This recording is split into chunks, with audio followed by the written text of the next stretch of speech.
Good afternoon, everybody, and welcome to Dublin City University. My name is Federico Fabbrini. I am a full professor of EU law, the founding director of the Brexit Institute and the director of the Law Research Centre. And it is my great pleasure to introduce this event on the carbon border adjustment mechanism after COP26. And I want to start immediately by thanking my colleague and friend, Dr. Goran Dominoni, for putting together this initiative. Just as a word of introduction, the Law Research Centre is the main platform for legal research at Dublin City University. The centre promotes interdisciplinary research and a law in context approach to legal studies. And since the last few years, the focus of the centre research has predominantly been in the area of European and transnational legal studies. We run a number of projects and we have several research streams ranging from data protection to economic governance and climate change. In fact, just recently, we secured a Jean Monnet Center of Excellence called Rebuild, focusing on the European post-pandemic economic recovery. We were also awarded an Erasmus Mundus master program on artificial intelligence, led by my colleague Eduardo Celeste. And of course, we also have an important engagement in the field of climate change, including with the World Bank through the work of Goran himself. So from this point of view, today's event is absolutely fitting within the scopus of the center work, and also extremely timely. We all know that the topic of the carbon border adjustment mechanism has been a relevant part of the discussion around the COP26. And also in a more specific European context, the carbon border adjustment mechanism has been identified as a key priority for the incoming French presidency of the Council of the European Union.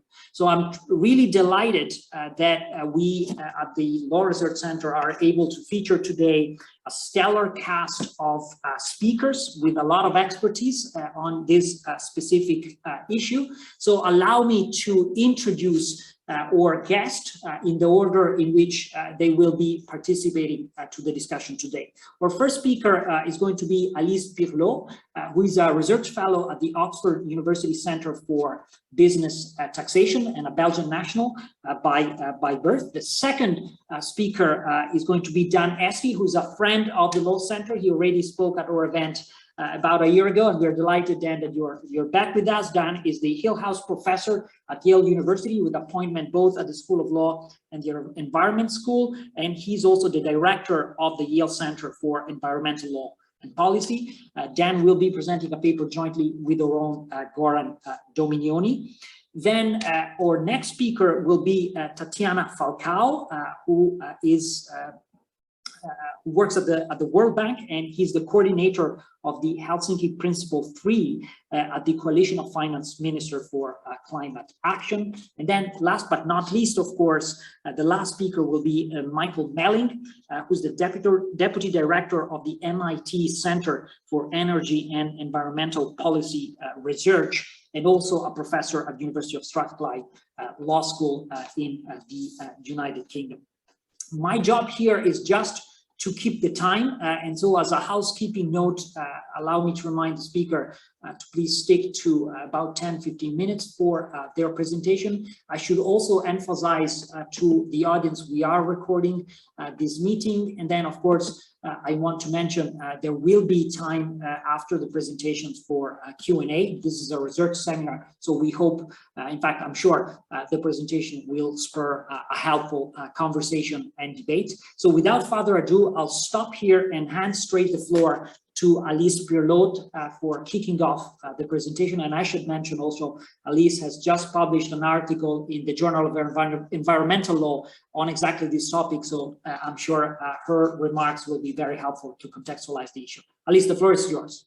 Thank you. Can you hear me? Yes, we can. Yes, and you can see the slides. Yes. Okay, wonderful. So as you said, first of all, thank you very much for the invitation. I'm very, very happy to be able to present this paper today. And what I just would like to do is to give you some overview of what I'm doing in that paper. So I won't be able to explain all the details of that paper. It's available online in open access. So if you're interested, just go online. But now I just would like to show you the main argument that I'm making in that paper. And the idea for that paper came to my mind when I was asked a couple of years ago, what was my opinion about carbon border adjustment measure, whether I was in favor of them or against them. And I couldn't answer that question. And I wondered why, because I'd been working on those measures for some time, and still I wasn't able to give any political opinion on whether or not those measures should be adopted. And the reason for not being able to give my opinion on those measures, I realized, was that there is no generic concept of carbon border adjustment measure. Rather, the concept of carbon border adjustment measure should be seen as an umbrella term under which many different types of measures might fall. And so when I'm being asked, are you in favor of carbon border adjustment measures or are you against those measures? In order to answer that question, I should first tell you what's the specific objective of those measures and how they would be designed. And then only I'll be able to tell you whether or not those measures should be adopted or not. So in order to explain that argument, I'll proceed in a few steps. First, I'd like to give you a little bit of context. Then I'd like to tell you about the different types of objectives that can be pursued by CBAM. And I'd like to show that not all of those objectives are reconcilable. So it's not possible, in my opinion, to design a carbon border adjustment measure as a multi-purpose and straightforward climate change instrument. Then I'd like to move to the design options for CBAMs. And finally, I'd like to zoom in onto the EU proposals for carbon border adjustment measures in order to show you the main implications of the proposals for foreign countries. So let's start with the context. The context is basically the context of the Paris Agreements, where we have this ambitious temperature goal. So we're trying to hold the increase in global average temperature below 2 degrees Celsius above pre-industrial levels. In that context, countries have recognized that carbon pricing instruments, including carbon taxes and emission trading systems, can play an important role in mitigating climate change. The problem is that those instruments might lead to carbon leakage. And by carbon leakage, I mean the fact that the greenhouse gas emissions released over the territory of one country might be reduced through carbon taxes and emission trading system, but at the same time, those greenhouse gas emissions might increase in foreign countries due to the unilateral implementation of carbon taxes and emission trading systems. And in that context, carbon border adjustment measures have been presented as a solution to carbon leakage and a range of other issues. That's the case in the EU. We have this proposal for carbon border adjustment measures, but CBAM have also been discussed and proposed in the US and Canada. Usually, CBAM are described as a combination of adjustments on imports and adjustments on exports. So on the imports, it's basically a charge on imported products. And on the exports, it's basically an exemption of the charge that's being imposed on the domestic territory on exported products. And that should level the playing field between domestic and exported products. Domestic, imported, and exported products. So the question I ask in the paper is, what are CBAM the solution for? What are the problems that CBAMs are trying to solve? How? And what's the primary objective of the EU CBAM proposals? When we start listing all those objectives, how can we locate the EU CBAM proposals in this landscape of policy objectives? So to start thinking about the objectives that CBAM might pursue, I'd like to give you just one example of the way CBAM have been described in the policy discourse. And it's just one example, but if you just Google CBAM, you'll see that this kind of little copy paste from a report of the European Parliament is actually very representative of what we see in the policy discourse. So in that excerpt, they describe CBAM as an essential tool that will fuel a virtuous cycle aimed first and foremost at climate protection, with several goals. One, to enhance the Union's climate action. Two, to encourage our partners to raise the ambition level. Three, to protect our manufacturers from unfair competitions. Four, to spur the reshoring of economic activity back to Europe. And five, to boost the Union's own resource. So based on my research on the policy objective of CBAM, both in the policy discourse and in the legal discourse, I came up with this typology. So generally speaking, everyone accepts that CBAMs are first and foremost aimed at maintaining the increase in global average temperature below 2 degrees. So basically, CBAM are a tool to contribute to the mitigation of climate change. But this main objective is then understood on the basis of different sub-objectives. The first one, and that's generally the objective that you find in the economic literature, is that CBAM are used in order to promote fair competition and reduce carbon leakage. That's basically what I call the fair competition narrative. A second objective that you also find both in the literature and in the policy discourse is that CBAM could serve as an enforcement mechanism for the Paris Agreement, was as a support measures to make sure that the Paris Agreement is successful. Third, CBAM have been described as a way to promote the climate leadership of the implementing country. That's certainly the case in the EU. So CBAM are associated with the EU's climate leadership. And then in the EU as well, CBAM have been described as a way to force consumers to pay for the climate cost of the products they consume, because CBAM would make sure that you pay a carbon cost not only on products that have been produced domestically, but also on products that have been produced abroad. And finally, again, in the EU context, CBAM have very much been presented as a way to generate new resources for the budget of the European Union. So because of time constraints, I'll only focus on the three first objectives, and I'd like to explain you the story underlying each of these three objectives. And that will give me the chance to highlight that if we want to use CBAM to promote one of those objectives, the kind of design features that we will need to achieve those objectives will be sometimes a little bit different, depending on the objective that we want to pursue.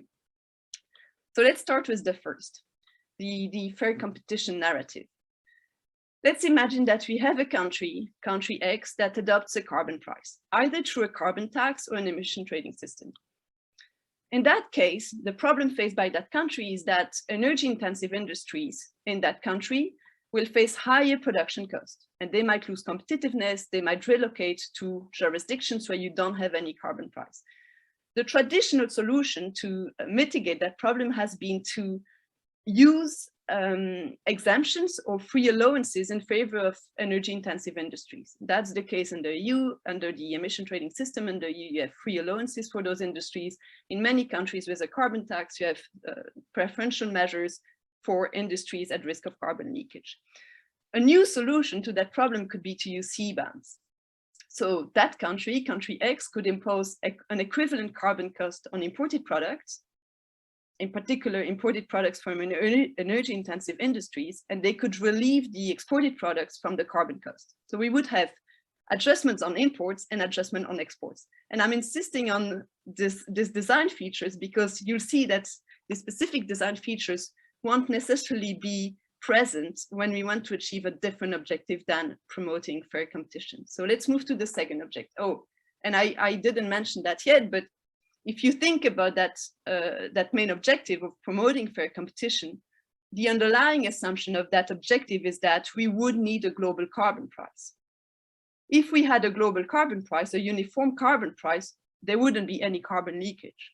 And so you wouldn't need any carbon border adjustment measures. The only reasons why we need carbon border adjustment measures is because we do not have any global carbon price at the moment. And that narrative is also present at the level of international organizations such as the IMF and the OECD. So the two pictures you see on the slides are just to illustrate that the idea that we would need a global carbon price is very much discussed at the international level. But let's move to the second objective, namely using CBAM as a way to enforce the Paris agreements, to support the enforcement of the Paris Agreement. So as I said, the Paris Agreement sets an ambitious temperature goal, namely holding the increase in global average temperature below 2 degrees. The problem is that some countries do not seem willing to help mitigating climate change in the Paris agreements. They do not respect the ambitious goal of the Paris agreements.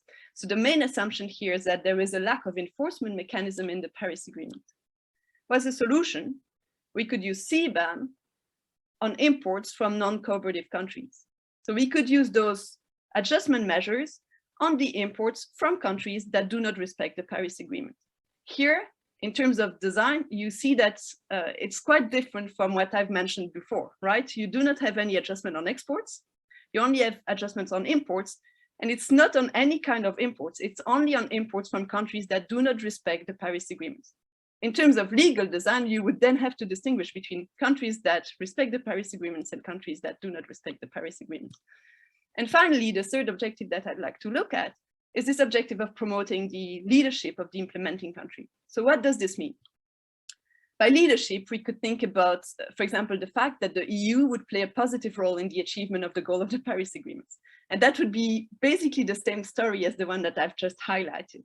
So you would use CBAM in order to support the enforcement of the Paris Agreement, support compliance with the Paris Agreement.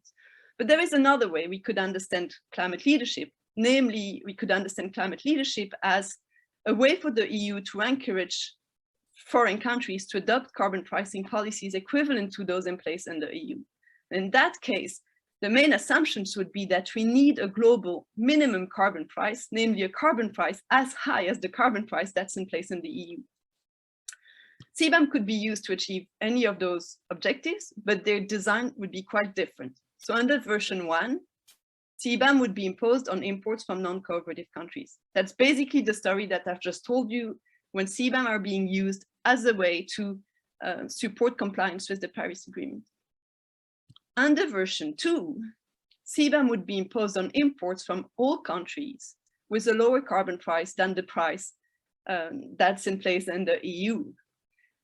And that's very much what's happening, or what you can see in the EU proposals for CBAM.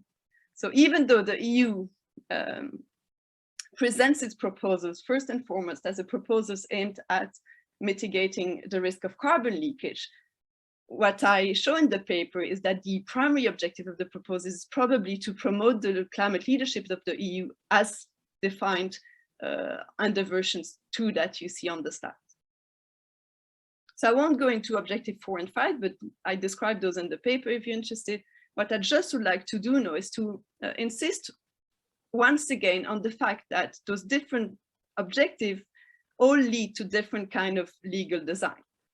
So when we look at the different design options for CBAM, we see that we can choose between different kind of design features. So a first choice that we have to make is what kind of adjustments we want. An adjustment on imports, exports, or on imports only. And with the 3 objectives that I've analyzed before, you've seen that the scope of the adjustments actually differ depending on the objective that we want to pursue. I haven't looked at other design options, but I'll just mention them here. And in the paper, you'll see that I also look at those and try to connect them with the different objectives that we can attach to CBAM. So one of the questions is about the nature and the relationship of the CBAM with the emission trading system in place in the country or the carbon tax in place in the country. What's the coverage of the CBAM? Is it limited to a small number of products, or is it being imposed on a very large number of products? What's the basis for the adjustment? So are we taking into account the actual emissions of imported products, or are we just using averaging techniques in order to determine the emissions on which the CBAM is being imposed? And finally, what do we do with the revenue raised by the CBAM? So all those questions need to be answered, and the way you will answer those questions, I argue in the paper, depends on the objective that you want to pursue. So I'm trying to connect the policy objective of the CBAM with the design feature of the CBAM. Now, when we look at the EU proposals, as I told you, it's only 1 minute, it's perfect, is my last slide. So when we look at the design of the EU CBAM proposals, what we see is that we only have CBAM on imported products, and the way the CBAM is being defined takes into account the carbon price in place in third countries. So if you're foreign countries, what should you do if the EU actually adopts the CBAM proposal? You have 2 options. Either you're a foreign country that introduces a carbon price equivalent to the EU carbon price. In that case, the CBAM is likely to have no practical impact on the producers located in your country, and you will get the revenue from the carbon tax or the emission trading systems that you implement. But we have a second option, a foreign country that does not introduce a carbon price or introduces a lower carbon price than the EU's carbon price. In that case, foreign exporters of covered products, so products subject to the CBAM under the proposals, will need to buy CBAM certificates, which might affect their competitiveness, and the foreign country will not get the revenue from the CBAM. So maybe you will choose option 1. There are, of course, a few remaining questions, and those questions relate to the presentations of the colleagues who will present just after me. So one big question, of course, is how do you determine that the carbon price in place in a third country is equivalent to the EU carbon price? How do you make sure that this carbon price is equivalent to the EU carbon price? And if I'm not mistaken, Daniel Esty and Goran Dominoni will discuss that point. And then another question is, of course, whether the CBAM is or not in line with international trade law, because foreign countries could just say, hey, we don't want to introduce a carbon price as high as the EU, and we don't think we should face any CBAM, so we will bring that case to the World Trade Organization. And if I'm not mistaken, Tatiana and maybe Michael Mehling might address that point. At least I know that both of them have written about that.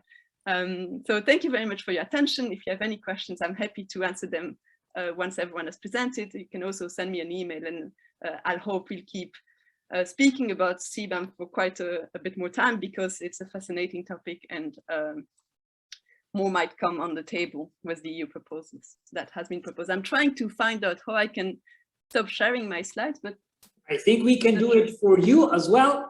Done. Thanks. Alice, thank you so much. Merci beaucoup for this presentation, and also for sticking to time. I think you have wonderfully outlined the issues at stake. And so without further ado, I'll hand over to Dan and Goran, who indeed, as you mentioned, Alice, are going to present a joint paper entitled Designing Effective Border Carbon Adjustment Mechanism, Aligning Global Trade and Climate Change Regimes. So precisely building on where I think you finished, Alice. Dan, I think you're going to be first, right? Yes, Federico, thank you very much. And Alice, thank you for setting the context of the conversation today. One suggestion in the spirit of back and forth is that your last slide, I think, should pull the very last tick point up as a third option. So people can either match the policy, not pay the CBAM out, can pay a CBAM fee, or launch a trade battle. And I think that that last option is really the choice that many people are going to pursue. So I would encourage the next round of your paper to put that as a full third option, because it may well be what the majority of countries advance. I do think, again, Alice has done a great job setting our context with the Paris Agreement as the foundation on which we build. But I would add to that the Glasgow Climate Pact just concluded as further advancing that with, I think now, a pretty broad consensus that countries need to be on a trajectory to net zero greenhouse gas emissions by 2050. And I say that because I think the Paris Agreement, with its nationally determined contribution structure, allowed a great deal of flexibility to countries as to what they would do. I think the Glasgow Pact begins to tighten the focus, and there might be some Paris commitments now judged to be inadequate, at least out over time. And I do think that's important when assessing whether and how a carbon border adjustment mechanism can go forward. And I do think, just to concur with Alice fundamentally, that the time is now to begin to debate the questions about how carbon border adjustment gets done. And I think we are, this whole event today really helps to contribute to that conversation. So Goran and I have produced a paper that really tries to get into the design details of what carbon border adjustment mechanisms will do. And we want to judge what these mechanisms might look like on two fundamental vectors. Number one is their environmental effectiveness. And Alice has already given us the key element there, which is, does it encourage the exporting countries that might otherwise be subject to border carbon adjustment? Does it encourage them to adopt greater climate change policy ambition? That is the really fundamental test. But it is also a backstop, as was mentioned, of ensuring that those importing countries don't face competitive disadvantage by production that is occurring in low climate change policy, low ambition platforms abroad. So that is, I think, the starting point in terms of environmental effectiveness. And one's trying to avoid, by protecting the competitive posture of the importing country, the idea of a race toward the bottom, where there would be a competitive pressure to lower standards or lower ambition. And I think that's a real threat. We see it certainly in the United States. I think we've seen it in the European Union as well. The second vector of analysis for us is WTO compatibility. We want these border carbon adjustment mechanisms to comply as fully as possible with the trade structure of rules and procedures. Although we do mention that we think in order to make these programs work going forward, there may need to be some refinement of WTO or GATT rules. So the key to our focus in this particular paper is to bear down on the idea of what is being compared when one thinks about the level at which a border tariff would be set in terms of carbon adjustment. And we, in that regard, are looking at the difference between explicit carbon prices, being what is looked at in making the assessment, and only explicit carbon prices, or whether one should, in comparing the importing country's climate change commitment with the exporting country that they're bringing in products from, in making that analysis, should we also look at the exporting country's broader set of climate policies, especially considering any that have an effective carbon price. And so that's what we're really comparing, explicit carbon prices versus effective carbon prices. And I will let Goran pick up the story from here. Okay, thank you, Dan. That was a great introduction of our paper. I'll try to get into some of the more details now. So as Dan mentioned, the key focus of our paper is really on a specific design aspect of CBAM. It's what to credit for when you try to decide what is the adjustment level on goods that are imported within the country that imposes the CBAM. And so in our paper, we distinguish 4 different options. We have the one of not crediting at all. We have the one of crediting for explicit carbon prices, so carbon taxes, emission trading schemes. We have the third option of having a bit broader set of policies that are credited for. So on top of explicit carbon prices, we credit also for other type of policies that put a price on carbon, even if implicitly, such as fuel taxes. And then we have the fourth option, which is the one of looking at broader set of policies, which could be also regulatory policies. The explicit carbon pricing approach is the one adopted by the EU. The US government seems to be more in favor of a broader set of policies that are implemented. Out of these 4, we focus on the 2 central ones. And what we do, as Stan said, we try to compare them in terms of their climate change effects, of administrative feasibility, and compatibility with the GATT. And we do not look at the other 2 options, primarily because we think that not crediting would not be compatible with the GATT, and it's also politically quite challenging. And the fourth option, just because it's administratively very complicated. So we try to focus on the 2 options that are more practicable at least where we stand now. So if we look at the first issue that we look at, the climate change effects, one of the arguments that we put forward in the paper is that designing DCA mechanisms so that they credit for effective carbon prices, they are likely to result in more climate change action abroad. And this is something that, as Alice mentioned in the presentation, could be one of the aims of CBAM. And we believe so because, in essence, crediting for effective carbon prices leaves more freedom to exporting countries on adopting policies that are better suited for their political priorities, for their technical and administrative capacity, and also for the political circumstances. Think about the challenges that sometimes carbon taxes receive when they try to be implemented in some countries. At the same time, crediting for effective carbon prices will also create more transparency on the level of climate change policies that have been implemented in exporting countries. And this, we think it's important to create trust. Think about the situation when you have an environmental tax reform, when you have a carbon tax that increased, and at the same time, you will have also another fuel tax that is decreased at the same time. Producing data on effective carbon prices gives information on the net effect of this double reform. And at the same time, creating transparency is also a way, of course, of creating peer pressure, moving towards the idea of having countries that try to put in place a minimum level of effective carbon prices, somewhat harmonized. In terms of administrative feasibility, so the paper starts from the point of view that going beyond explicit carbon prices poses significant challenges because you will need to have data, for instance, what are the policies that are implemented in exporting countries, convert those into, let's say, corresponding prices, and then so this can be particularly challenging.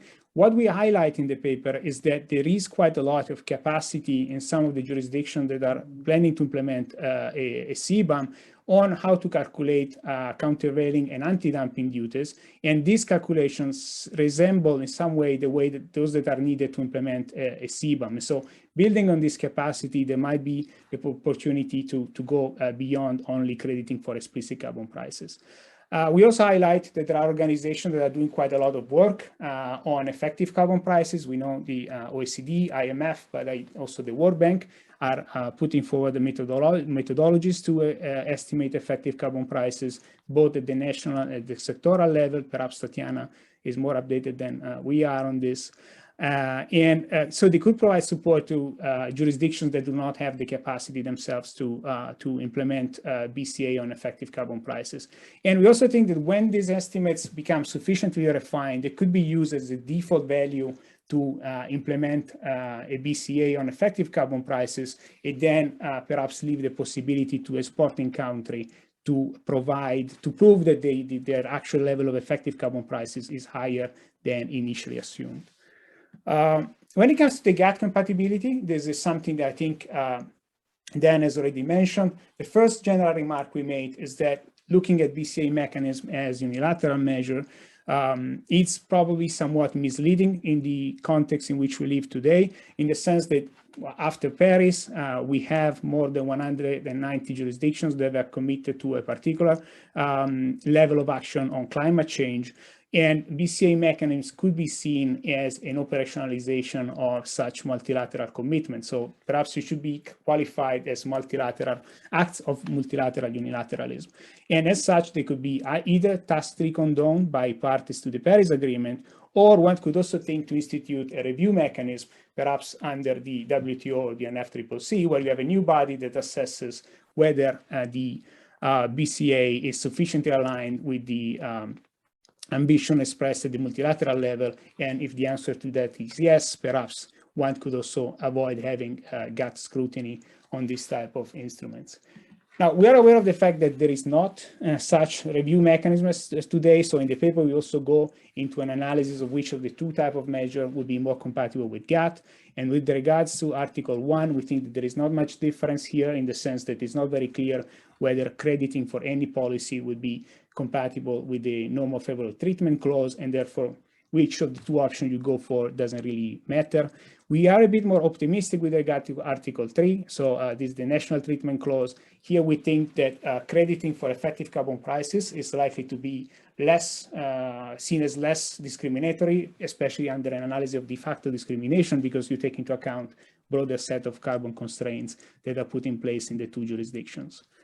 When it comes to Article 20, I think this is probably also quite relevant. We think that crediting for effective carbon prices would be more likely to be justified under Article 20. This is because the measure leaves more flexibility, and so it's likely to be seen as less restrictive of international trade. And this is, of course, a relevant factor under Exception B. And at the same time, it's also most closely related to the conservation of exhaustible natural resources, because, for instance, some of the fuel taxes that could be imposed and considering an effective carbon price perhaps are related to reducing local pollution, which is a factor that has been considered relevant under Exception G. And more generally, when we go to Article 20, having a measure that better accounts for the condition that prevails in different, in the exporting country, for instance, taking into account what is the level of capacity, is likely to be seen as less discriminatory. And so I think that overall, we think that crediting for effective carbon prices is likely to, at least has the possibility to yield better greenhouse gas emission. Yeah, 1 minute is perfect. I'm already at the recap slide. So it's likely to yield better greenhouse gas emission abatements. Can also, we recognize that there are significant administrative complexities on this, but at the same time, we highlight some of the capacity that exists in the jurisdictions that are thinking to implement PCAs that could be harnessed to overcome these challenges. And at the same time, we also think it's more likely to design BCA mechanisms in this way is more likely to be compatible with the GATT. With this, I conclude. Dan, if you want to, in the last 30 seconds, if you want to correct or add something what I said, please do. Nope, beautifully done. And we pass the virtual microphone back to Federico. Thanks, Dan, and thanks, Goran, for this excellent presentation. I will simply hand off straight to Tatiana because I know she also has to leave soon. So Tatiana, the floor is yours. Okay, I hope you can hear me and see my slides. Let me start the... Yes, perfect. So we hear you and we see the slideshow going fine. Thank you very much, and thank you, Alice and Goran, for your incredible presentations. Thank you, first of all, to Goran and Federico for the invitation to speak here at this seminar. I'm learning a lot, actually, today through the day. It's always nice we work on these topics so exclusively. It's always nice to hear somebody else speak from a different perspective. It's much more lively than just reading an article. So thank you very much, everyone, for all your inputs. So I will talk today a little bit about border carbon adjustments, but focusing a little bit more on the impact on third states. And more generically, instead of focusing on the CBAM, I will talk about CBAM, of course, because it's impossible not to. But I will focus a little bit more on the general perspective of what border carbon adjustment is considered as a general policy option. So starting from a odd space, which is carbon pricing, and I'll get you to border carbon adjustment in just 2 slides, but I think it's important to set up the conversation. So what is understood by carbon pricing currently? Well, as well denoted by Goran and Dan and Alice, there is no actual consensus in international organizations yet. It's still a work in progress, but there are some indicative features of what we can understand to mean by a border carbon price. And these include explicit carbon prices, that are the prices that were referenced in the previous presentations, which are carbon taxes and emissions trading schemes. I always like to make the caveat that for an emissions trading scheme to actually confer an explicit carbon price, the initial permit actually has to be auctioned and not grandfathered, which is not the case with most of the emissions trading scheme currently in force to date. But provided that, you know, the textbook answer happens and you have an emissions trading scheme with 100% auctioning of emissions trading permits, then you have an explicit carbon price, which is what the EU actually is aiming at now when it reforms the EU ETS directive. And then you have positive carbon pricing techniques that only confer an implicit carbon price. And these would be your standard energy taxes and fossil fuel taxes. They're capable of conferring a positive price on carbon, but you need consensus internationally and work to be done at the international level on mathematical approaches in order to draw a corresponding carbon price from the administration of these fossil fuel taxes and energy taxes, mainly because for most countries, and in particular for developing countries where these types of taxes are very, very widespread, they weren't designed having in mind the imposition of a corresponding carbon price. They were designed as an excise tax. And so you need to have agreement on a proper calculation method in order to draw the implicit corresponding carbon price from the administration of these taxes. And then if you think of this as a mathematical equation, you automatically then have instruments that are capable of deducting from actually the positive price that you employed through those taxes. And these would be for the administration of fossil fuel subsidies, exemptions or tax rate reductions, and state subventions and special regimes. All of these, of course, actually have the opposite effect to taxation. They actually stimulate the consumer to behave in such a way as to consume more carbon, and therefore they would deduct from a national carbon price administered at national level, if you think of it as kind of a nationally determined contribution kind of approach. And then there is, at last, a further debate as to whether regulatory policies, which results in an implicit marginal price on carbon, would be included within the array of measures that are to be included in a national carbon price. That is a very highly debatable topic at the moment. Some people support that any regulatory measure would be fit to be included within the carbon price definition. Of course, you would have to have the calculations in order to draw an implicit carbon price from that regulatory approach. That, in my opinion, is not likely to be the most followed up case. The explanatory notes to Helsinki Principle 3, which actually delves on carbon pricing at the Coalition of Finance Ministers, actually restricts the regulatory approach to just to those that confer an implicit marginal price in carbon, such as tradable performance standards. It is still a highly debatable topic, and one which will build into the border carbon adjustment mechanism debate, and that's why I wanted to bring this to your attention today. So very briefly on border carbon adjustment measures, because the presenters before me have been very thorough on discussing what they are. I'm bringing here what I call the definitional conundrum, because currently I am a lawyer by trade, but I work with a lot of economists currently. And what I see in lots of these debates, especially at intergovernmental organization, is actually a different understanding of what actually border carbon adjustments are defined to be. The first definition is actually extracted from the IMF paper that deals with border carbon adjustments. And they define it as a charge on embodied carbon in products imported into a jurisdiction with carbon pricing. So basically carbon footprint, right? The equivalent carbon for the production of an equivalent product in a foreign country. Whereas if you look at the WTO definition for border carbon adjustments, I would like to draw your attention just to the underlined portion there. Actually refers to an equivalent charge, a charge that is equivalent to a tax or a price that is already employed at domestic level. They don't actually say, they refer to a tax only because that's what the jurisprudence at the WTO currently covers. It only covers the option of a tax. But basically, because that's also a pre-requirement under the GATT, it's a reflection of whatever pricing policy you are administering already at national level. So my question, which is open to here for debate later, whether these definitions can be reconciled. Of course, you can follow the first definition, but then you would probably not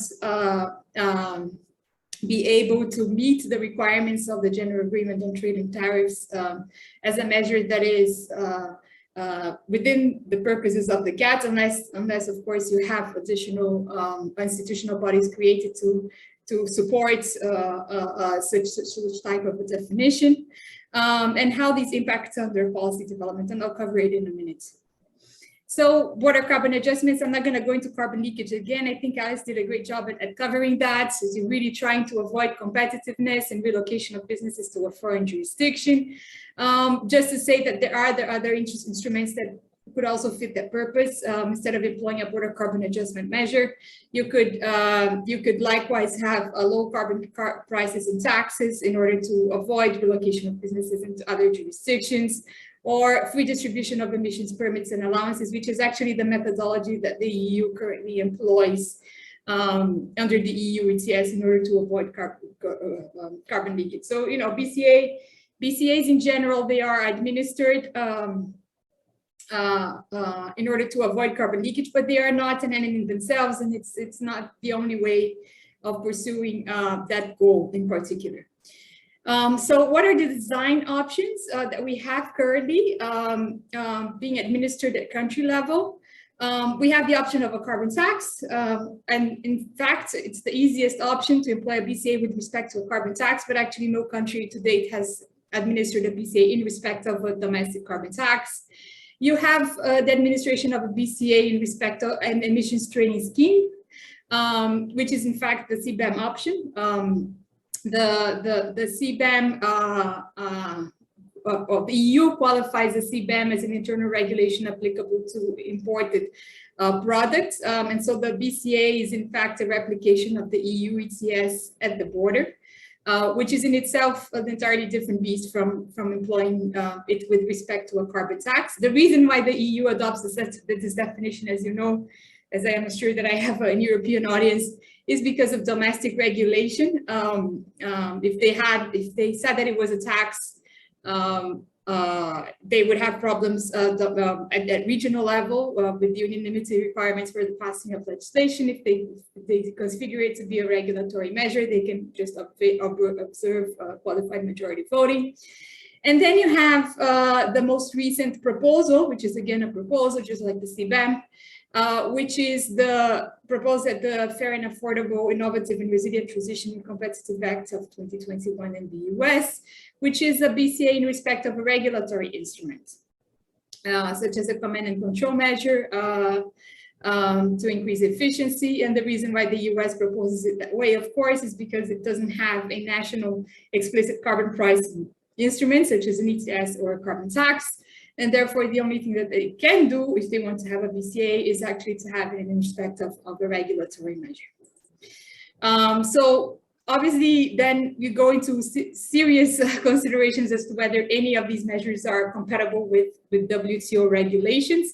I think Goran and Dan actually went through to some of these requirements. I will not go through them extensively. In some, they have to obey the three main non-discriminatory rules under the GATT. Those would be Articles 1, 3, and 11. In my assessment, basically, none of those options would actually pass any of the general GATT tests. But they would probably pass compatibility with Article 20, which is the public policy exception. There are two exceptions, B and G, as has been highlighted. G in particular is very pertinent to the application of an environmental measure, because what the tribunal has said in the past under US gasoline is that a measure that aims to protect clean air would be compatible with the objectives of the GATT and would be subsumed into the public policy exception. And then besides meeting the B and G requirements, you would also have to meet the requirements of the chapeau, which means that the measures cannot be discriminatory between countries, arbitrary, it has to be flexible, it has to take into account the regulatory requirements of third countries, and it cannot be a disguised restriction to trade. And just in the chapeau, you see all of the elements that are present, especially in the CBAM, in respect to its design and why it's designed the way it is. And that's because it has to be compliant with the chapeau. It's really the EU trying to be compliant with all the requirements of the chapeau. So in respect of WTO compatibility, how do these three design options fare in respect of the GATT? The assessment is that a BCA applied in respect of carbon taxes. We have jurisprudence in that sense. US gasoline is very explicit. It would probably pass the exceptions under B and G. It would probably be willing to protect clean air. And so that is a clear match, and it would probably not be questioned under WTO. If tested against an emissions trading scheme, the questions become a little bit more dubious, a little bit more gray area. But again, if it looks like a tax, smells like a tax, it's probably a tax. And so I think it's a fair assessment to say that there are good arguments to sustain that an ETS type measure, such as the one that is proposed by the CBAM, is probably a de facto tax. And so I think that there are very good grounds based on the jurisprudence to say that would be passing the test under the GATT. Not without a dispute, of course. But then there's the third question as to whether BCA is employed in respect of regulatory measures would pass the WTO law test.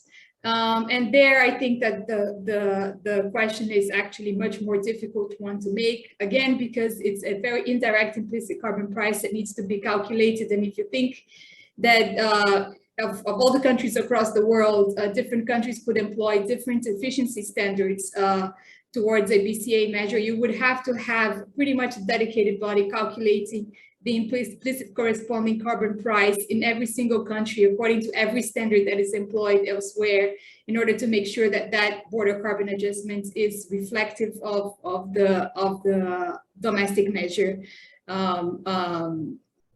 being employed towards third states. So I think there it would be much more difficult to sustain that there is compatibility with the WTO rule, just because of the basic operation of the rules.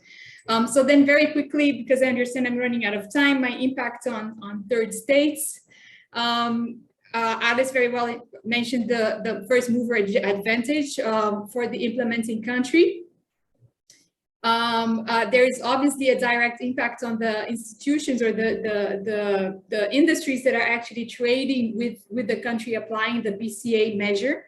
And you know, at the EU level, the assessment that they made was that for the CBAM, the impact would be on 510 establishments manufacturing outside of the EU, some of the covered products within the CBAM.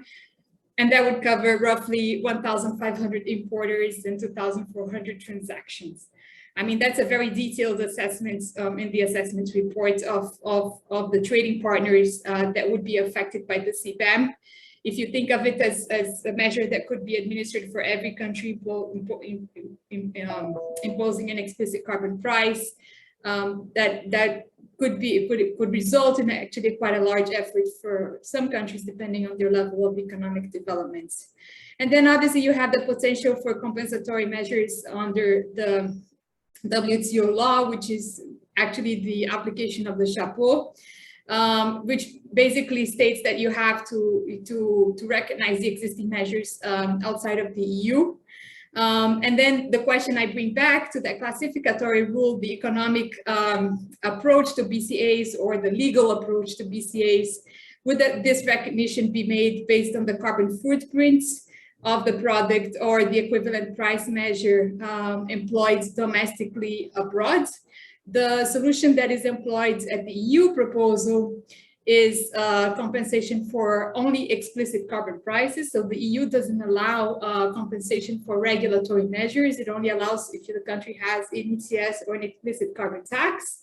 And it clearly adopts the equivalent price measure approach, so the legal approach, in order to be compatible with the WTO, which is the option that the CBAM and the EU employ every single time in its regulation.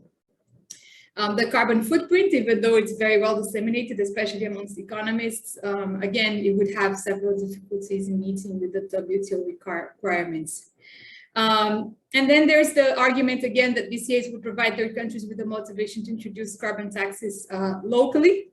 There is the issue of sovereignty, because even if it does incentivize them over time, it would mean that by being a first implementer, the developed country, which is the case here, with most countries implementing BCAs, would be the country actually earning the first revenues. And so developing countries would actually be financing just transition in developed economies.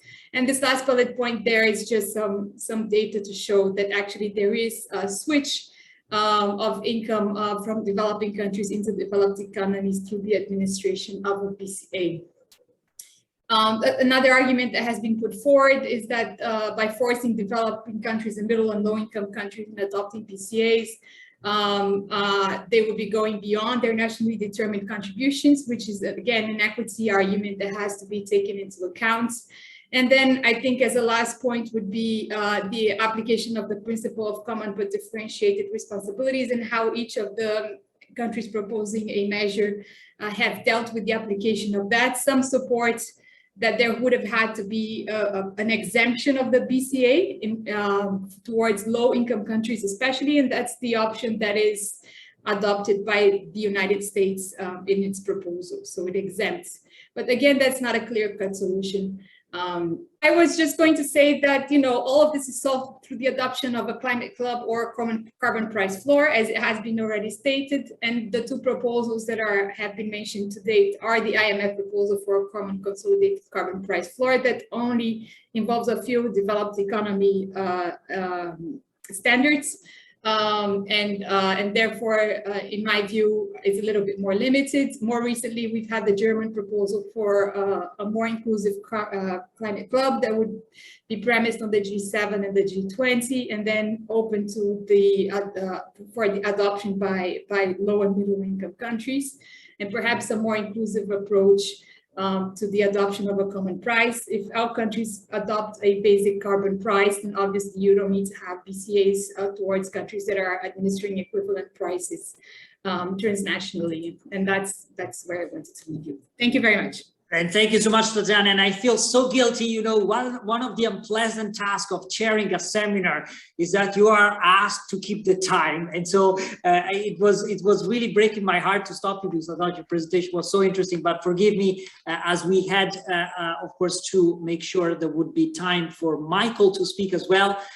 Dan has left the room. He had to leave earlier. I think, to be fair to Michael, we should move straight to his presentation, and then there will be time for Q&A at the end. Michael, the floor is yours.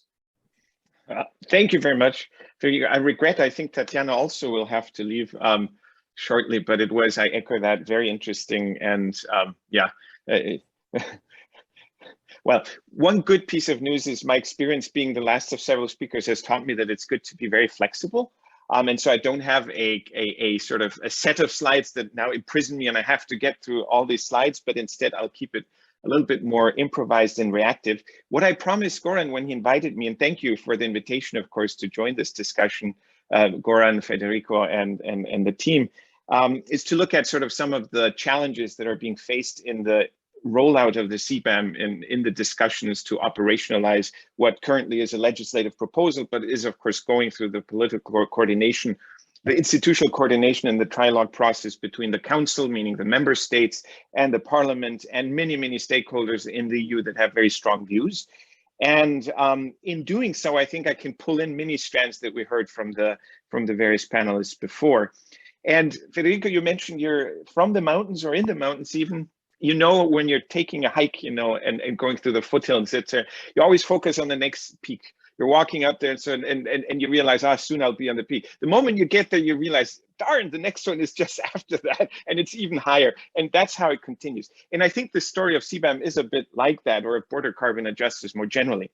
You know, 20 years ago, roughly, is when we've had the first sort of discussions of applying this idea of border adjustments to the climate policy context, very theoretical, of course, mainly economists proposing. It's a logical sort of complement to domestic climate policies in face of free rider problems and dealing with asymmetries. Makes perfect sense. You know, you impose it to imports, you rebate exports, just like has been done with VAT and other excise taxes for decades. And Tatiana mentioned the GATT, you know, BTA working party recommendations that kind of set that in motion half a century ago. And we started having a discussion about this about 15 years ago. So in the mid 2000s, you know, you have in the US, you have the president of a labor union, IBW, you have the CEO of a large utility writing an op-ed that we need this kind of instrument to accompany more ambitious US climate policy. And in the EU, some stakeholders start proposing it. I saw that Joost Delbeke is in the audience. So he probably at the time, he remembers that it was the French government in particular that keeps sort of proposing this policy that seems to resonate very well politically and sounds really great when you have to deal, like, for instance, with the US under George W. Bush withdrawing from the Kyoto Protocol. How do we navigate that? Well, you know, here we have something within our control to deal with that asymmetry and sort of punish those that are not moving fast enough. But at the time, of course, we're still trying to negotiate a post-Kyoto climate agreement, and these are very sensitive negotiations. So those in charge of the environmental or climate negotiations say, slow down, this is very controversial, this will poison the negotiations. We also have trade relations that are still relatively healthy, let's say, compared to where we are now. So those in charge of trade negotiations and trade diplomacy are like, this could really be backfire, you know, and some member states in the EU, like Germany, are very concerned, how could this affect our relations with some of the nations that import many of our exports? Well, you know, the picture changed, of course. 2015, we have the Paris Agreement. So we have that post-Kyoto framework and it's in place and it won't go away. And trade relations have not improved after the president that we had for 4 years in this country where I am right now. So on both fronts, you know, there's much more appetite to talk about that. And perhaps most importantly, ambition has really experienced a step change, significant more ambition in the EU, but also being discussed in other jurisdictions. Like in the US, at least the NDC and the medium and long-term targets are ambitious. So not so clear how we get there and what the implementation is. So this topic comes back, if you like, with a revenge. 2019, of course, we have Ursula von der Leyen as part of sort of her agenda, should she be confirmed as president of the European Commission by the European Parliament, this is one piece. And it was a surprise for many, especially I think in the European Commission, which had been relatively negative before that. But in the US Green New Deal resolution, several proposals in Congress to introduce a carbon price. But now also the Biden climate plan and the US Trade Representative agenda for 2021 in the current administration exploring this. And Tatiana mentioned the FAIR Act proposed by Representative Peters and Senator Coons that was introduced in July, in the same week that the European Commission released the proposal for the CBAM regulation. So clearly there is momentum. Canada, the UK, and other jurisdictions are also talking about this. But as I was mentioning, you get to that point where, okay, now we're really talking about it. We reach that peak that people are willing to really move forward in concrete and formal steps. You see suddenly the next peak, and it's a lot higher and it looks a lot more daunting. And what's interesting is how this has affected the politics as well. So going into sort of 2019 and the new climate law in the EU, the 55 targets, there's a lot of openness to, we need to explore additional measures to deal with leakage, especially if, as is increasingly clear, free allocation, which is the current measure, cannot be used in perpetuity and will have to be either phased out or have to be curtailed under the cross-sectoral correction factor and some other corrective mechanisms. It's just not a long-term solution. So many, of course, in industry are saying, well, we need something else, and we're willing to talk about a CBAM. Well, a year and a half later, we have the impact assessment, we have the proposal. The appetite has changed. Some sectors are really not happy with what's been proposed.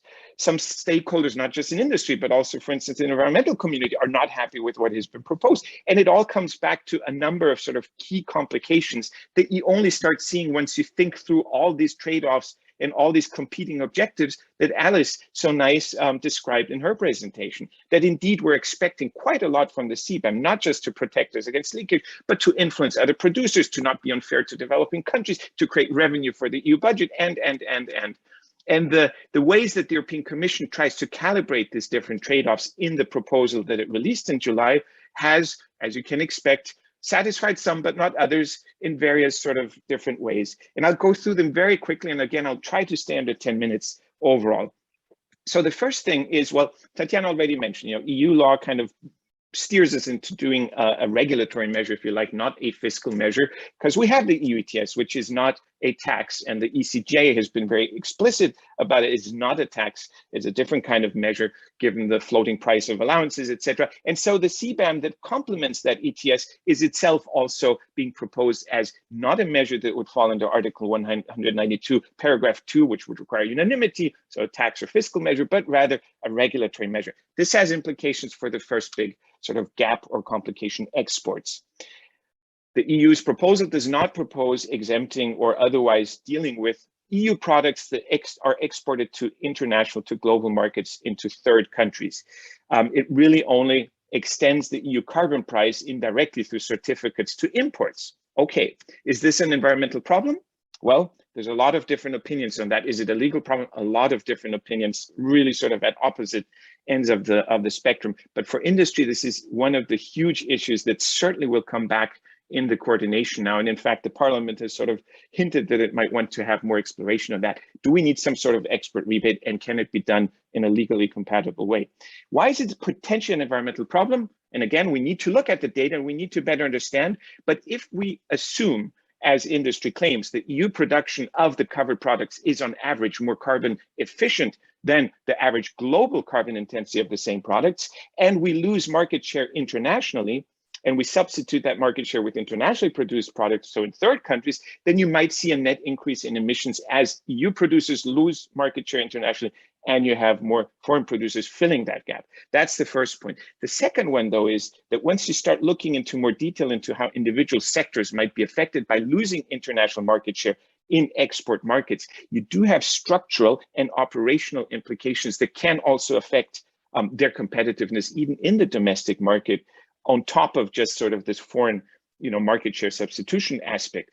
One example is refiners and refined products. They're in the cracking sort of stack, if you like, of different products. It is actually some of the products that are sold abroad which determine what is also being produced for the domestic market. Is a very complex thing that I don't fully understand, but refiners have shown me it's really, really difficult. But in other sectors, you have really sort of these structural changes that, well, if they get to produce more for the domestic market, less for the foreign markets, this will necessitate structural changes. And it does still probably mean that foreign producers have greater ability to absorb the cost if they only export 10% to the EU market, and will still be able to sell at lower prices into the EU market, even while absorbing the CBAM, for instance. It's complex, I would say, and I definitely think we will have to look into it in more detail, but I'm not sure that rebates or exemptions are going to be the right solution. For the time being, free allocation takes care of that problem, but free allocation from 2026 is going to decline gradually but steadily until 2035. So this problem will become more urgent. Some want to have rebates. Really hard to see how that reconciles with the new agreement on subsidies and countervailing measures, which does allow rebating fiscal measures, but not other kinds of measures. And here we get back to this tax versus regulatory measures distinction that I mentioned earlier. And I think we will have to look at many other policies and support measures, potentially, R&D and D support, carbon contracts for difference, maybe product standards, and many other things to try to sort of help alleviate this potential asymmetry on the leakage, on the export leakage front. Quickly also to indirect emissions. This is a big issue of leakage and asymmetry of climate policies, because in many sectors, electricity use is really the largest contributor to climate, to the climate impact of those sectors. However, the ETS, for instance, and most climate policies, they only deal with direct emissions. But in the EU, of course, electricity use is priced under the EU ETS. So those industries like aluminum, for instance, but to some extent part of the steel sector, pulp and paper, etc., they get the carbon price intensity as a carbon cost indirectly through the power price. Now you would think that, well, we have to include that somehow in the CBAM if it's such a big share of the carbon intensity of products. For aluminum, 70 or 80% are not operational emissions in the smelting, but in the electricity that is procured, and usually is procured from somewhere else, so from a power plant. But it's in electric arc furnace, it's a huge chunk again as well. We have to deal with that somehow. The problem is, the carbon costs experienced by European producers, like an aluminum smelter, are not actually linked proportionally to their indirect emissions, the carbon intensity of the electricity, but they are determined by the generator on the margin in the regional power pool that sets the price, the marginal price for electricity, which typically will be a gas, or in some cases even a coal-fired power plant, at the end of the merit order, and that sets the price for all sources. So even if you're an aluminum smelter that is getting all your electricity physically from a nearby hydropower generation plant, virtually carbon neutral, you would still be paying quite a significant carbon price because of the way it's passed through the electricity price. There's no easy solution to do that via the CBAM. However, there's other ways to try to deal with it. Maybe that the current approach is indirect carbon cost compensation, a complex methodology to calculate what the actual carbon cost is for these EU producers. In some member states rebate that, they credit it retroactively. But if we try to include it in the CBAM, it'll definitely be complex and look potentially differently. The final one I'll touch upon, because I think Dan and Goran talked about the crediting, as did Tatiana, which is very complex, and there's a number of issues that I could also add to that, but I think we've heard enough about that. And the other is revenue use, and how one might, instead of channeling it just to the budget, might try to use it for other purposes. It would help with Article 20, for instance, as well. For instance, returning it to developing countries. But I'll put those aside. The final one I want to deal with is avoidance strategies, another really difficult one. Which again, we don't quite know yet how difficult it will be to deal with that. And we just have some idea and a vague provision in the CBAM regulation that it is something that the Commission is concerned about, but the solutions are still very inchoate, very rudimentary. The first one is resource shuffling, very much linked to indirect emissions as well. So, I've heard this anecdote, and maybe you have as well. China has 60% of global aluminum production capacity, but it has enough, and it exports significantly to Europe. It has enough to cover all exports to Europe from a few smelters that are located near the Three Gorges Dam and have very low indirect emissions, even though the average carbon intensity of Chinese aluminum is more than 2 times as high, almost 3 times as high as the average European. So you could see how for China it would be very easy to continue exporting low carbon, or to export only low carbon aluminum to Europe without having any changes to its actual emissions. Transshipment is another one. If we exempt some countries, and currently linked emissions trading system countries are exempted, but there's been discussion, and the Parliament has sort of suggested that we should discuss that.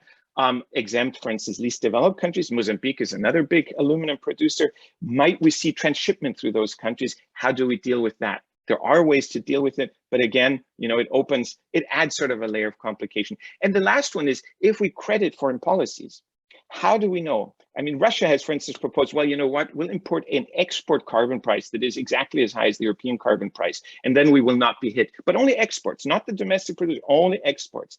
And the Commission said, well, no, that would be cheating. But how do you exactly define, and how do you make sure that the prices are actually being enforced if you're planning to credit that? There's all kinds of room for symbolic or, non-fully enforced policies. Again, not an easy thing to solve. And I guess we will have to see how we try to deal with that. And that's what I think will keep us busy in the next year as this proposal goes through the process and we understand better the trade-offs.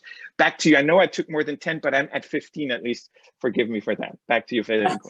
Not at all. Thanks a lot, Michael, for great timekeeping, excellent presentation, which I think really complemented what the other panelists had said. I'm also delighted Tatiana could stay for us a little bit longer than planned, so she will be with us for the Q&A session. Therefore, without further ado, I am now privileged to invite our audience or participants or attendees to raise their virtual hand if they have any questions. If you just click, of course, on the raise hand function on your Zoom screen at the bottom right corner of the page, if you have any question, and we will unmute you. I think Nicolas Desedler perhaps had a question. I saw you, Nicolas, were turning your camera on. Was that a request?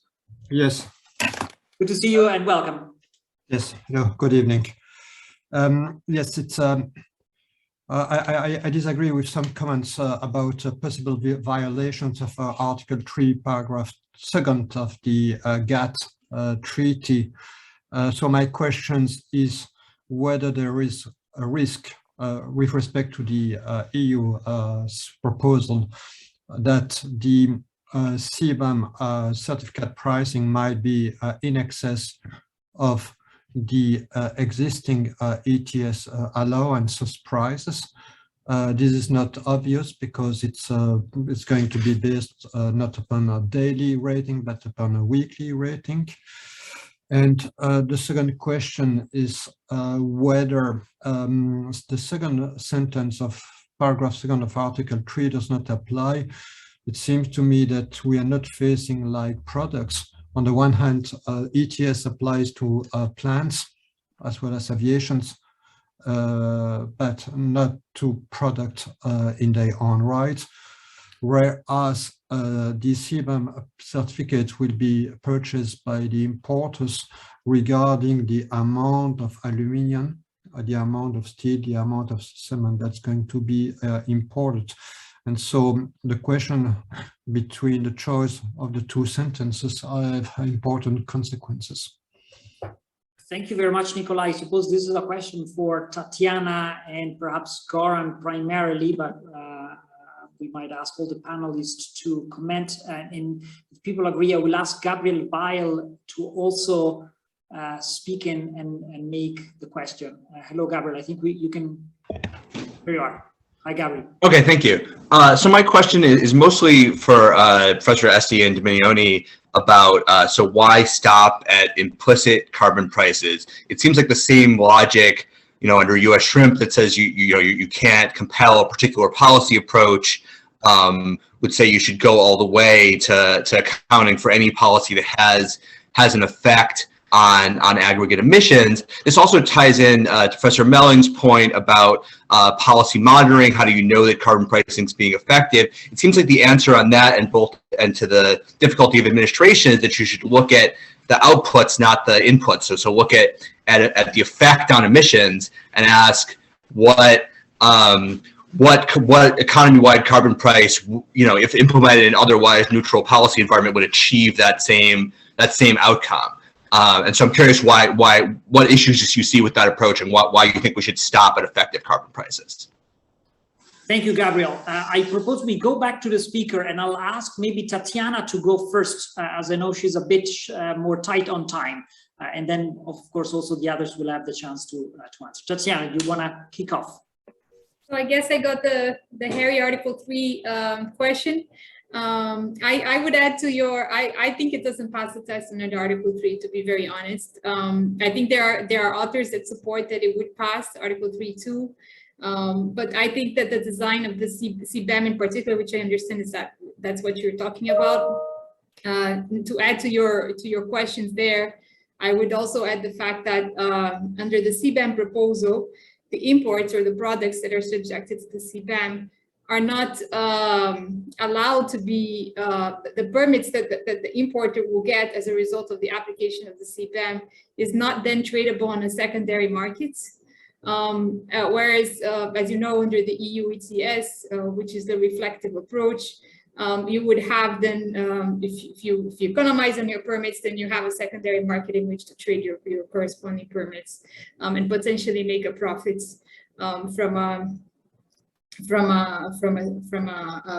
corporate perspective.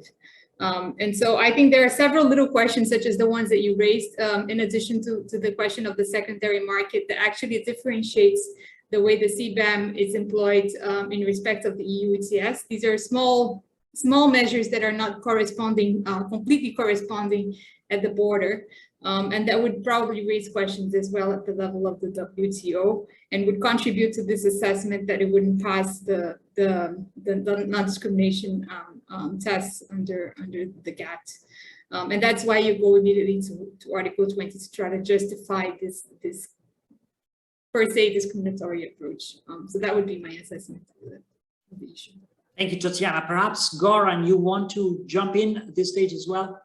Yes, thank you, Federico. So I will respond primarily to Gabriel, primarily because Tatiana has just published a wonderful paper on the WTO compatibility of the EU CBAM, and I want there to go to disagree with her on this. She's much more knowledgeable than me on this specific proposal. On the issue of why not going beyond the effective carbon prices. So Gabriel, I think we already had an exchange about this some time ago. And my answer to that is, first, there is administrative complexities. So this is something that we highlight in the paper. But beyond that, so the approach that I understand you try to suggest is the one of looking at the actual emission reductions. I think that would be covered by a different aspect of a CBAM, in the sense that a CBAM would cover only the emissions that actually have been released. So the one that have not been released will not be priced. I mean, at least if the CBAM is designed so that you actually look at the carbon embedded in the product. And so you will look only at the price that is applied to embed the emission, and then you try to adjust only for that. That would be my take on that. Thanks, Goran. Michael, do you want to add to any of the questions? I'll maybe just briefly to Professor de Sadeler. It's nice to see you, Nicola. I think the last time we saw in person was in Iceland, and it's almost 20 years ago. So very quickly there, you know, I also have argued that, I'm not sure that I'm consistent in my arguments, but at least the more I've looked at it, the more I come to believe also that it will not be easy to comply with Article 3. The Commission says it will be fully WTO compliant. I think it goes via Article 20, like Tatiana was saying. And one of the reasons is also because invariably you will be treating the cleanest EU producer better than the dirtiest foreign producer, regardless of the methodology. That's the whole point, you know, that's the whole point. Even if you use average emissions, you will be treating a whole lot of foreign producers worse than the cleanest European producers. They will have to buy less allowances. And especially if, of course, you have more granular individual demonstration and reporting of emissions. And so while there is case law under GATT and the Pirlot that suggests that, you know, in some cases it has applied more of a diagonal test. It's enough that one domestic producer is treating more favorably than one foreign producer, whereas other case law has used more of an asymmetric impact, that as a group, you know, there's more favorable treatment. The latter would seem more, I think, more practical and also more honest, because this is about, so, but if they apply this diagonal test, one is enough, you know, one incident of discrimination, there's just no way you could make it comply with the national treatment rule. So I think Article 20 is absolutely critical, and, you know, but it's politics, and nobody will say that, yeah, we realize it's not compliant. Hence we're trusting on Article 20. It's of course also the communication strategy behind all of this. Thanks, Michael. I wonder whether, Alice, you also want to add something to this. No, I mean, I largely agree. I've also looked at the WTO law compatibility of not so much the EU proposals, but generally speaking, border tax adjustment measures. And, you know, we don't have crystal ball. If we want to be completely honest, there hasn't been any specific case law that address that specific point. So we can, as lawyers, we can of course use past case law and try to reflect on the case on that basis, but I still think that there is lots of uncertainty. So I wouldn't be surprised if they would say, oh, it's compatible with Article 3.2. And I wouldn't be surprised if they say it's not compatible with Article 3.2. So that's usually my way of looking at that question. Basically saying that using WTO law as an excuse not to consider those measures is a very bad argument, because first of all, we should think about whether those measures made sense from a policy point of view and from the point of view of mitigating climate change, and then only we should think about WTO law. And I think more and more people agree that if in fact those measures are fully incompatible with international trade law, and in particular WTO law, maybe we should change WTO law. So it's not even certain that they would pass the test under Article 20 if they violate Article 3.2, but even in that case, I think those measures might still be relevant. That's my main point. Thank you, Alice. I'm wondering if there are additional questions. If so, please don't hesitate to raise your hand or request to be unmuted. If there's no other question, I might abuse my position and take the opportunity. Oh, sorry, Nicola, you wanted to come back. I think you should be able to. Yes, irrespective of the discussions, and we might disagree, if one follows the argument that it's inconsistent with Article 3, that's placing the EU in a catch-22 situation, because there is no way to abide by the non-discrimination principle in maintaining the ETS scheme. So that means that the only way to move forward is to replace the ETS scheme by a taxation, and then moving through a taxation of CO2 it would be easier to apply Article 3. That would be my reasoning. If Thanks for the clarification, Nicola. Gabriel, did you also want to come back? Or was that a legacy hand? Yes, thank you. This is for Professor Pirlot. I wanted to ask about so you had 5 different sort of objectives that border measures could be trying to achieve, 3 that you focused on, and I was wondering about promoting leadership of the implementing country. You said the EU CBAM's current approach was consistent with sort of one of your 2 models for this, but I wonder if really taking this to its logical extreme would do something beyond a border adjustment that accounted for embodied carbon and move towards something more like a Nordhaus style across the board tariff that's a more high leverage option for that would have more teeth in terms of compelling action by other countries. And so that obviously goes beyond a border adjustment in the WTO compliant sense. But if that's really your objective, would that be what you need to serve it? Thanks, Gabriel. And if I can, I was just saying, if I can abuse my role as chair, I might want to ask a couple of quick questions. One, I suppose, more for Alice, with my EU law hat on.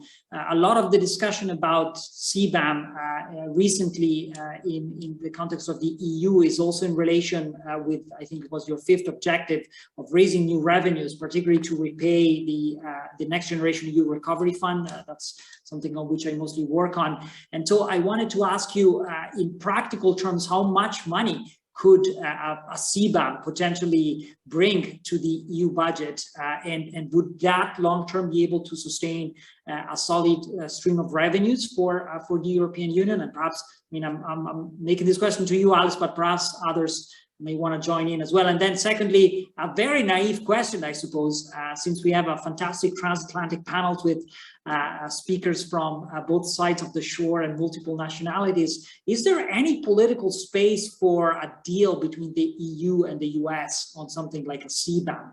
And if that were to happen, I see some similar pressures. I understand from your presentation that ultimately there are common interests in that space. Could this create actually momentum to overcome even any potential WTO questions around the legality of such a measure. So any thought on that would I think be interesting. And I wonder whether we should start from Alice this time.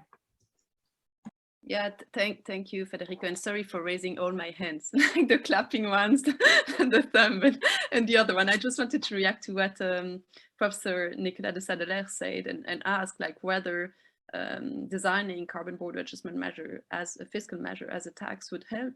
And I think it really depends on the kind of tax measures you adopt, because if you design the tax measures in the same way as the EU ETS, namely a tax on production more than on products, you could fall into the exact same problem than the one you would face with the EU ETS. So I think that's a key point to have in mind. On the climate leadership and the idea of NORDOS, it really depends on how you define climate leadership. So the way I define it to analyze the EU proposals is by saying that climate leadership would express itself as a way of imposing the EU carbon price on third countries, but you could also define climate leadership as a way to, and that was my first version of the climate leadership, as a way to provide support for compliance with the Paris Agreement. In that case, a measure like a green tariff on products from non-cooperative countries would make total sense. But that would be a slightly different approach than the approach that the EU has taken so far.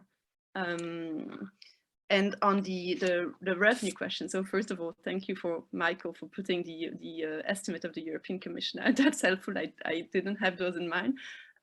But when I think about the function of raising revenue, generally speaking, I think that CBAM are not the right tool for achieving that goal. And that has been mentioned by people such as Suzanne Drucke, who say that there is really no good reasons to use CBAM as a way to raise revenue because it dilutes the environmental objective of the measure, and probably it's also not sustainable. So if you think about CBAM as a way to achieve fair competition, for example, if we hope that every country in 20, 30 years will have a high carbon price, we won't have any CBAM anymore. Because there won't be any need for CBAMs, and in that case, it shows that the sustainability of the revenue function wouldn't exist. And it's the same for the climate leadership story, right? Like, as soon as all countries will fully comply with the Paris agreements, you wouldn't need any measures, call them CBAM, to push non-cooperative countries to respect their commitments. So, in my opinion, not a good idea to rely on CBAM in the EU context. Thanks, Alice. I think we should follow the same order of presentation. So I'll give the floor to Goran to answer any additional points or to speak if he wants to. I'm always muted, sorry. So well, last thing, I fully agree with Alice on the revenue raising. Probably CBAM is not the best option to do that, but partially because part of the revenue probably is going to be absorbed by the administrative complexity of the measure. On the other hand, there is also the issue of WTO compatibility. So the EU is acting on including shipping in the EU ETS. There is some of the, it's acting on CBAM, some of the WTO issues are similar for the two type of measures. So you just kind of put all the eggs in a basket and then the legal risk are kind of combined. So yeah, I agree, it's not the best way to raise revenues for the EU. Thank you. Thanks, Goran. Tatiana. Thank you. So to come to Professor Sadelier's initial point, I think I roughly agree with Alex. I think it's not that the ETS would have to turn into a tax measure. It would have to turn into a tax measure that is employed at the upstream level. And I think the level of complexity that we have now is exactly the fact that we have a sectoral approach to the pricing of certain products in certain industries.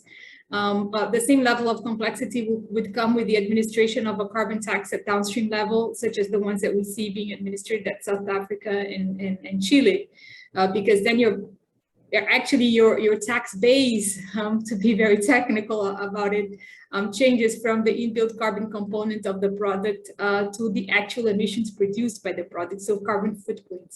And so that is and then very reliant on monetary review and verification processes, but which, as you know, are very complex and very human dependent, and at the level of extra administration complexity from the part of the tax administration.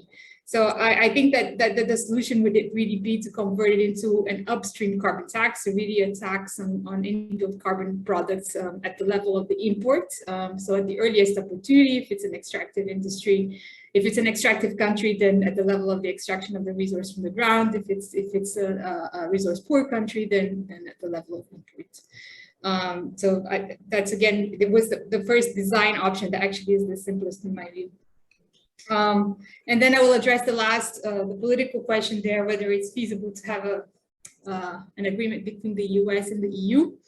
I don't know whether it's feasible to have an agreement between the US and the EU. I know that there is a proposition on the table by Germany. Some say that it's I've heard rumors, and nobody puts me on record on that, but some say that it's to diffuse interest in the CBAM.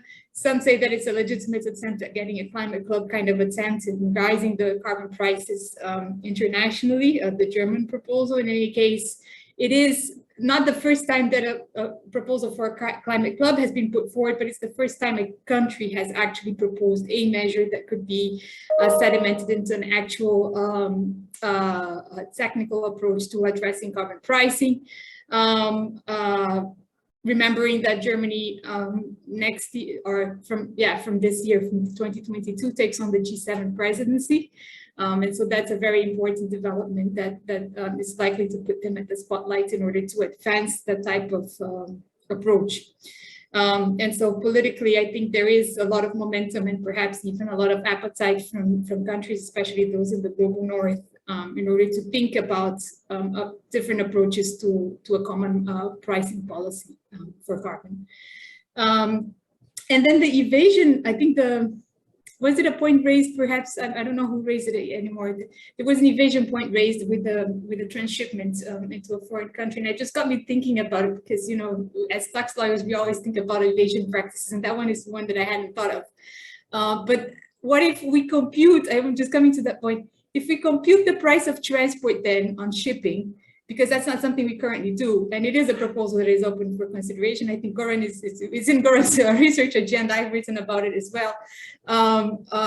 So if we do take into account the cost of shipping and transport in general, so transport that occurs at the national level or at the international level in the high seas, then I guess we would close the gap of the gap there of the evasion gap of trying to ship products to Mozambique before they're shipped elsewhere in order to avoid the payment of the border carbon adjustment as a result of the application of the principle of common but differentiated responsibility. But that's just an afterthought. Thank you. Thank you very much, Tatiana, and also thank you for staying with us till the very end, in fact, on extra time. So without further ado, I'll give the last word to Michael if he wants also to answer any question on this. Thank you, Federico. It's an unexpected honor, and I'll keep it relatively brief, but I do have a few points. The first one on this shipping, you know, of course, the shipping may be included in an emissions trading system, but it's not currently part of what the CBAM adjusts for. And once you start thinking about adding other costs, whether it's road transportation, etc., you open the door. I mean, European producers face many other climate-related compliance costs in addition to the EU ETS, and it's a bit of a slippery slope because then foreign producers will bring everything, a little bit like the FAIR Act in the US, put everything on the plate, domestic, you know, federal policy, state level policy, and anything else that you can find to argue that you're really burdened and you should be given credit or adjusted for. The second thing on the revenue, to Federico, the real money is in abandoning free allocation through the CBAM. This is not trivial, 5 to 14 billion, although I've heard that the numbers are too optimistic. But if we do use the CBAM to replace free allocation, we're talking about a lot more revenue, higher in the billions and higher than those figures.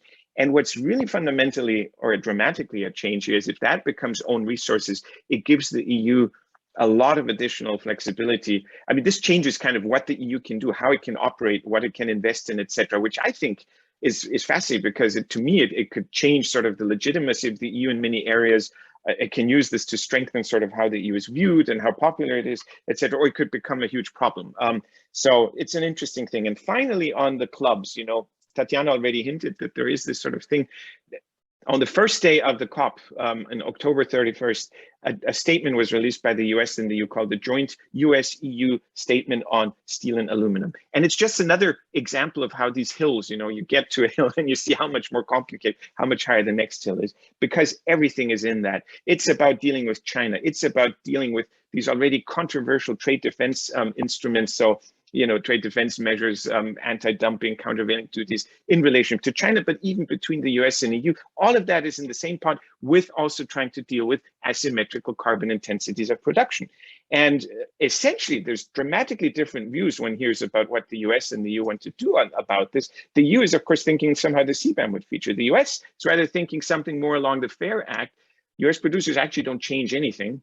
They just suddenly get credit for any costs that they currently face, and this will be imposed on Chinese steel. You know, very different starting points, and of course, a huge door open to green protectionism that could take us in a very bad direction, I think, personally. But anyway, just sort of a thought on that.